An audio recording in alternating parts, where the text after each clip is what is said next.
Liberty Nation with Tim Donner. How can you really explain this deranged behavior, this electoral suicide that Democrats have been committing day after day?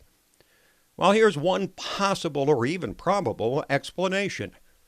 Maybe these Democrats have just given up on 2020 or figured this impeachment thing is a riverboat gamble, but the only shot they've got, and they want to go down flailing away at the man who's cast the sunlight on Dracula and crudely exposed all the dark crevices of corruption which pervade this beltway culture, this iron triangle, this unholy trinity of politics, media, and academia, whose only remaining agenda seems to be self-preservation and the forcible removal of a president chosen by the voters in a free and fair election.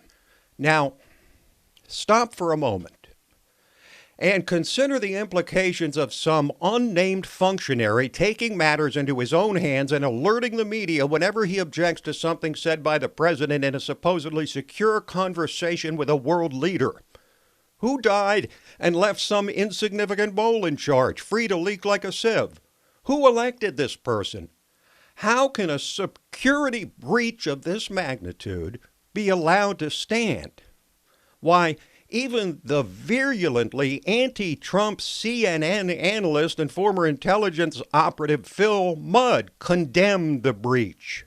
Boy, I'm about ready to blow a gasket. Can you explain? That is extremely unusual. And I listened to presidential phone calls when I was an official at the White House under George W. Bush in 2001. Can you explain to me, A, why it's the U.S. intelligence community's responsibility to listen to the president of the United States speaking to a foreign leader, and B, why the U.S. intelligence community, under the rules provided by the Democrats in Congress, are responsible to report to the Congress what the president of the United States says? Last I checked, Chris, when I served, we're responsible for chasing the Russians, the Chinese, the Iranians, and terrorists. We're not responsible for reporting to the Congress what the president says. The president can say what he wants to Putin. He can say what he wants to Kim Jong-un. The president can say what he wants. It's not the responsibility of the intel guys to go police the president and go snitch on him to the Congress. Folks, this conduct from the deep state is the issue which will persist long after the details and context of the president's phone call are sorted out. Now, what about some other perspectives on all this?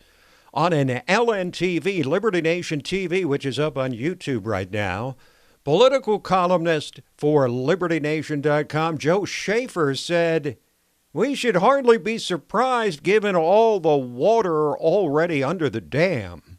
Well, it's just par for the course for what we've seen all along. They're reckless and irresponsible, and they don't even seem to realize the potential damage of their own situation. They're not holding a strong hand here.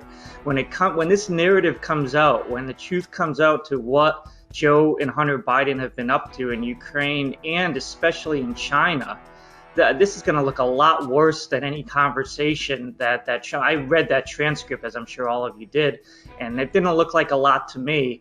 But there is a lot of corruption with Hunter Biden, other prominent Democrats like Dianne Feinstein. How is this going to look to the American people?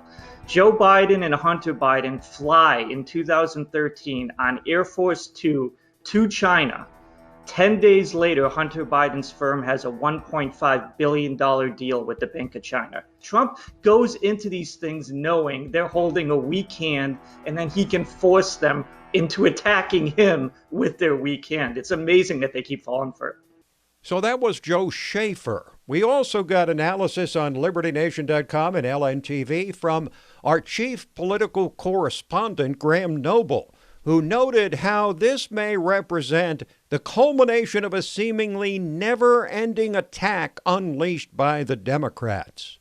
This longest-winded ever impeachment process that has essentially been going on for almost 3 years now suddenly came to a head almost unexpectedly. And I think it was because of the panic over the Biden situation, because Joe Biden's son, Hunter Biden, has absolutely no business being on the board of directors of any energy company, Ukrainian or otherwise. I mean, he doesn't have the resume for it. He doesn't have the, he's not in the energy sector.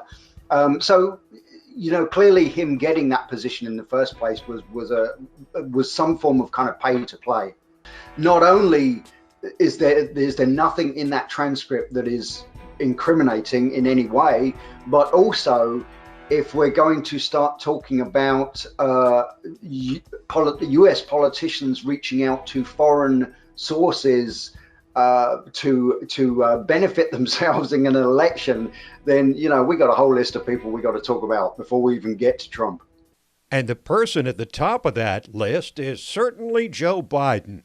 But let us not forget that there's an ongoing investigation into the Obama Justice Department spying on the Trump campaign. There's an Inspector General report and then a full report expected from Attorney General William Barr, though heaven knows when we'll become privy to that.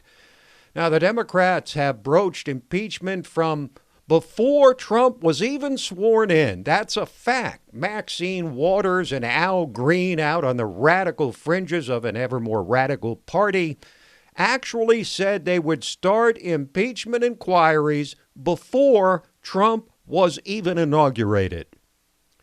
Now, the chickens will come home to roost on these people, these Democrats, these radical leftists who want to kick out a president because they hate him and force their radical vision of a transformed America on the people of this country, a country where fossil fuels are replaced by energy from the wind, where borders are removed and anyone who wants to come here is welcome, where private health insurance is confiscated in favor of a government-controlled single-payer system, which will also offer taxpayer-funded health care to illegal immigrants, where social justice warriors can run roughshod on everything we've thought for centuries was good about America. An America which sacrificed 1 million lives to end slavery, saved the world from Nazis and communists. The America the left wants to tear down and replace with their vision of a socialist utopia, which, in reality, would represent nothing more than a living hell.